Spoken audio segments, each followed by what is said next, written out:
So cross progression has finally made its way to Dead by Daylight, and I'm here to share with you the official details as of launch day. So as of July 22nd, DBD has the ability to enable cross progression, and how you do that is you go to a link on Behavior's website, which I will link down in my description.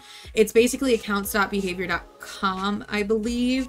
But basically, for the most part, this is going to be a very straightforward process. You make an account through Behavior, and then you sync your different platforms to that account, and then that way you have it on your account. You are specifically going to have to tag cross progression enabled, and the only little hiccups there seem to be at this time are for Nintendo Switch users. So Behavior actually shared this neat little graphic that shows how the different platforms are going to react to their cross progression, and as you can notice that there are two X's in relation to Nintendo Switch, and there's a little asterisk by one of those X's. So if you go to the FAQ, basically what it says for Nintendo Switch users is that so your cells cannot be shared. So if you purchase cells on one platform, you will not have access to them on Switch, and vice versa. Those are just non-negotiably, they stay where they are.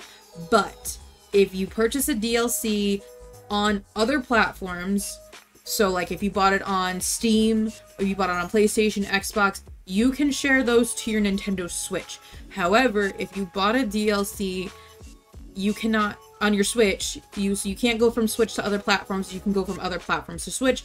I don't know why that is. I'm assuming that's something on Nintendo's end. If you hear my cat, I'm sorry, he's being a butthole right now. And that seems to be the biggest hiccup. Another change that's come as of launch day is, so over the weekend, Behavior initially announced that they were going to be gifting players 4,500 shards if they had bought DLC on other platforms.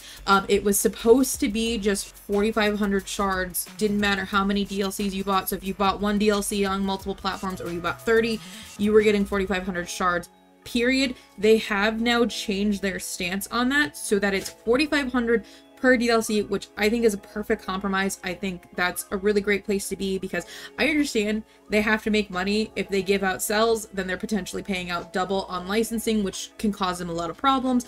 But, you know, free currency, it exists for a reason. And honestly, overall, I think Behavior needs to be a little bit more liberal with their free currency. They are taking steps that way, and I'm really happy to see that. But in relation to those shards paying out, they're not going to pay out right away. So if you go, you sync your account, you're not going to suddenly be gifted however many shards you would be owed.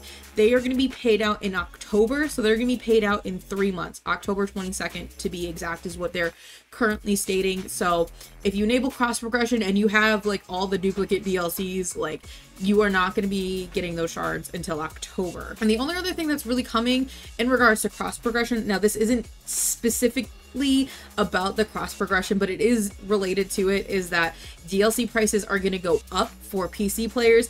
If you didn't know, right now DLC on consoles is a little bit more expensive than it is on Steam. I assume Epic is the same price as Steam. I haven't actually looked though, but because cross progression is going into play, Behavior is matching prices across the board. So all the prices are getting raised up for DLCs so that they're all the same. So Steam players, PC players, if your DLCs look more expensive going forward, that's why they're just trying to match things across the board. I, again, in good faith, I'm going to assume that instead of lowering on consoles, is that it has to do something with the contracts negotiated with like PlayStation or Xbox or Nintendo. So it makes sense that they would have to raise the prices to meet it because of whatever the licensing is there.